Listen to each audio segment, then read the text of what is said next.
Harsha Hospital, Center for Plastic and Cosmetic Surgery, Liposuction, Tummy tuck, breast surgery, lip, chin and nose correction సేవలు. మీ అందానికి నమ్మకమైన చిరునామా Harsha hospitals Kompally Hyderabad.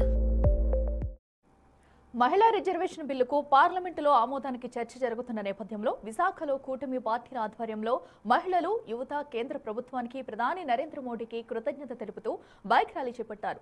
ఎన్నో ఏళ్లుగా పెండింగ్లో ఉన్న మహిళా రిజర్వేషన్ బిల్లుకి అన్ని పార్టీలు మద్దతు తెలపడంతో పాటు ప్రధాని నరేంద్ర మోడీ చొరవ తీసుకోవడం ఆనందంగా ఉందని తెలిపారు. మహిళా రిజర్వేషన్ల విషయంలో మహిళల అభిప్రాయాలను మా ప్రతినిధి రాజు అందిస్తారు.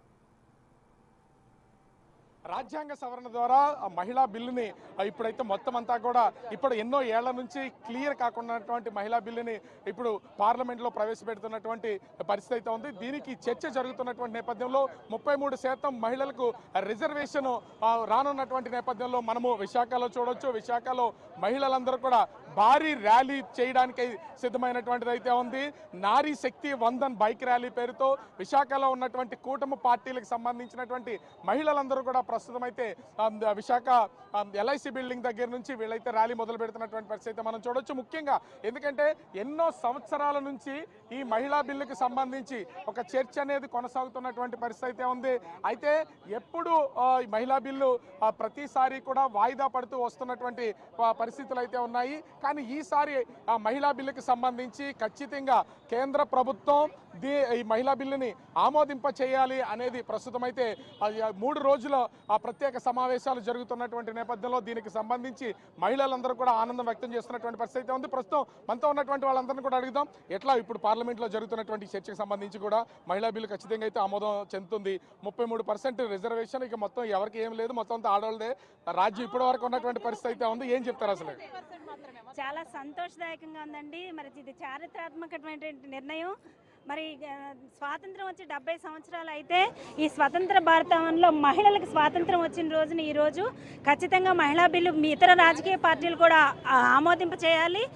మరి దీన్ని అందరూ కూడా ఏకగ్రీవంగా ఆమోదింప చేయాలి. మరి ఏదైతే ఈ నిర్ణయం తీసుకున్నటువంటి భారతదేశ ప్రధాని నరేంద్ర మోడీ గారికి యావత్ మహిళా లోకం అందరూ కూడా చేతులెత్తి నమస్కారాలు తెలియజేస్తూ కృతజ్ఞతలు తెలియజేస్తారు. ఇన్ని సంవత్సరాల నుంచి కూడా ప్రతిసారి పార్లమెంట్లో బిల్లు పెట్టడం తర్వాత అది అక్కడితో ఆగిపోతుంది. ఇప్పటివరకు ముందుకు పడినటువంటి తెలియదు. లాస్ట్ 25 సంవత్సరాల నుంచి కూడా ఒక ముందడుగు వేసినటువంటి పరిస్థితి అయితే లేదు. కానీ ఇప్పుడు అనుకోకుండా ప్రత్యేక సమావేశాలు పెట్టి మరి బిల్లును ఆమోదించడానికి మొత్తం కేంద్ర ప్రభుత్వం అన్ని పార్టీలు కూడా ఏకంగా అంగీకరిస్తున్నటువంటిది అయితే ఉంది. మహిళలుగా ఏం చెప్తారు? 1996లో మొదటిసారిగా దేవగౌడ గారు ఈ బిల్లుని ప్రతిపాదించారమ్మా. అప్పటి నుంచి ఇది ఇలా జరుగుతూనే ఉంది, కానీ ముందుకనేది జరగలేదు. కానీ ఇప్పుడు 30 ఇయర్స్ తర్వాత స్త్రీల యొక్క సాధికారత, వాళ్ళకున్న హక్కులు అన్నీ ఇప్పుడు మేము కూడా వెళ్ళగలుగుతాము. స్టేట్స్లో మేము కూడా పార్లమెంట్లో కూర్చోగలుగుతాము, ఇప్పుడు అసెంబ్లీలో కూర్చోగలుగుతాము. దీనికి మొత్తం ఆల్ పార్టీస్ అందరూ సపోర్ట్ చేసినందుకు ప్రతి ఒక్కరికి, ప్రతి పార్టీకి ధన్యవాదాలు చెప్తున్నామమ్మా.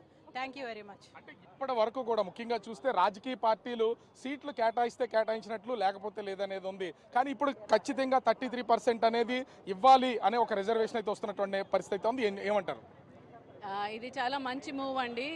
మోడీ గారు తీసుకున్న అనేక చారిత్రాత్మక డెసిషన్స్లో ఇదొక మంచి మూవ్. ఇదొక ఇమోషన్. మహిళలకి గౌరవంతో పాటు సామాజికంగా, ఆర్థికంగా కూడా ప్రతి మహిళ కూడా బలపడుతుంది. సో ఈ డెసిషన్ మేము అందరం కూడా చాలా హర్షం తెలుపుతున్నాము. అంటే కేంద్ర ప్రభుత్వం తీసుకున్నటువంటి ఈ ఒక్క నిర్ణయంతో దేశంలో ఉన్నటువంటి మహిళలందరికీ కూడా ఒక స్వతంత్ర హక్కు అనేది ఇప్పుడు ఏర్పడుతున్నటువంటి పరిస్థితి అయితే ఉంది. అన్ని చోట్ల సంబరాలు చేసుకుంటున్నారు. విశాఖ పరిస్థితి ఏంటి, ఏం చెప్తారు? ఇది మా నారీ శక్తికి లభించినటువంటి గౌరవంగా మేము భావిస్తున్నాము. ఇక్కడ విశాఖ మహిళలు చూసుకుంటే ఆనంద కోలాహలతో ఇక్కడ అందరూ గ్యాదర్ అయ్యి ఆనందంతో ఇక్కడ బైక్ ర్యాలీ పెట్టుకోవడానికి సిద్ధంగా ఉన్నాము. సో మహిళలందరికీ కూడా ఇది సమాన హక్కును కల్పించే విధంగా నరేంద్ర మోడీ గారు తీసుకొచ్చారు. కాబట్టి దీన్ని మేము సద్వినియోగం చేసుకుని రాజకీయాల్లో ముందడుగు వేయడానికి సిద్ధంగా ఉన్నాం. అంటే మహిళా బిల్లుకి సంబంధించి అన్ని రాజకీయ పార్టీల మద్దతు అనేది ఈసారి ఖచ్చితంగా ఏర్పడినటువంటిది అయితే ఉంది. అందరూ కూడా మహిళా బిల్లుకి ఎక్కడ అడ్డు చెప్తున్నటువంటి పరిస్థితి అయితే లేదు. మొత్తం అంటే విశాఖలో ఉన్న ప్రతి ఒక్కరు కూడా ఇప్పుడు ముందడుగేస్తూ ముందుకు వస్తున్నారు. మహిళలంతా కూడా రానున్న రోజుల్లో రాజకీయాల్లో కాదు అన్ని రంగాల్లో కూడా మాకు అవకాశం ఉంటుంది అనేది ఏమంటారు ఈ బిల్లుకి సంబంధించి? ఇప్పటి వరకు ఎప్పుడు కూడా మాకు రాజకీయాల్లో సమాన హక్కులు అనేవి లేవు. ఈ ఎన్డీఏ కూటమిలో ఇటు నారా చంద్రబాబు నాయుడు గారు అవనివ్వండి, పవన్ కళ్యాణ్ గారు అవనివ్వండి, నరేంద్ర మోడీ గారు కేవలం మహిళల క్షేమమే వాళ్ళ లక్ష్యం. అందుకే మహిళలకి ఎంత ప్రాధాన్యత ఇవ్వడం, ఈ అమల్లోకి వెంటనే ఈ చట్టాన్ని ఇప్పుడే అమల్లోకి తేవడం కూడా వాళ్ళ లక్ష్యంగా మేము 29 ఎలక్షన్స్లో రాష్ట్ర శాసనసభల్లోని కేంద్ర శాసనసభ లోక్సభల్లో కూడా ప్రాతినిధ్యం వహించాలని, మా మహిళా స్వరం గట్టిగా వినిపించాలని మన నరేంద్ర మోడీ గారి ఆశయం. మాకు కూడా అదే.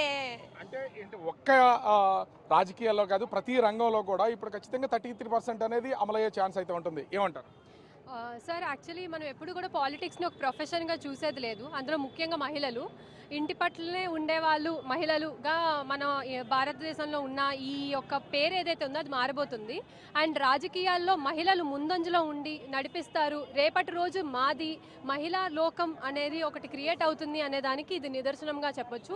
ఈ 33% రిజర్వేషన్ దానికి తర్వాత జరుగుతున్న అమెండ్మెంట్స్ అన్ని వల్ల కూడా చాలా చేంజెస్ అనేవి క్రియేట్. అంటే మనమైతే చూడొచ్చు ఇక్కడ ఖచ్చితంగా మహిళలకు సంబంధించినటువంటి ఇప్పుడు పార్లమెంటులో 33% ఉమెన్ రిజర్వేషన్ బిల్లు పాస్ అవడానికి మొత్తం 3 రోజుల సమావేశాలు జరుగుతున్నటువంటి నేపథ్యంలో ఇప్పటికే బిల్లును ప్రవేశపెట్టడం, అన్ని రాజకీయ పార్టీలకు సంబంధించి ప్రస్తుతం మద్దతు తెలియజేస్తున్నటువంటి నేపథ్యంలో విశాఖలో ఉన్న ప్రతి ఒక్కరు కూడా మద్దతు తెలియజేస్తున్నటువంటిది అయితే ఉంది. చెప్పండి.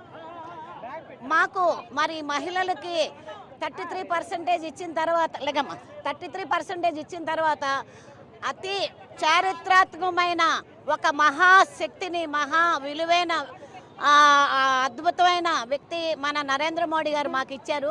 మేము ప్రజలందరూ దానికి స్వాగతిస్తున్నాము. మహిళలందరూ రాబోయే రోజుల్లో సీఎంతో సహా అంతా మహిళలే, ఎంపీలు. అంటే ఇక్కడ మనం ఖచ్చితంగా చూడొచ్చు ప్రతి ఒక్కరిలో కూడా ఒక ఆనందం అయితే ఉన్నటువంటి పరిస్థితి అయితే ఉంది. 33% రిజర్వేషన్ మహిళలకి కల్పిస్తున్నటువంటి నేపథ్యంలో అటు ప్రధాని నరేంద్ర మోదీ, అదేవిధంగా రాష్ట్రంలో ముఖ్యమంత్రి చంద్రబాబు, డిప్యూటీ సీఎం పవన్ కళ్యాణ్ అందరికీ కృతజ్ఞతలు చెప్తున్నారు. ఈ బిల్లు పాస్ అయిన తర్వాత ఖచ్చితంగా అటు ఒక రాజకీయాల్లోనే కాదు అన్ని రంగాల్లో కూడా 33% రిజర్వేషన్ అనేది అమలవుతుంది. కాబట్టి ఇది ఆనందదాయకమైనటువంటి క్షణమని మహిళలు అయితే చెప్తున్నారు.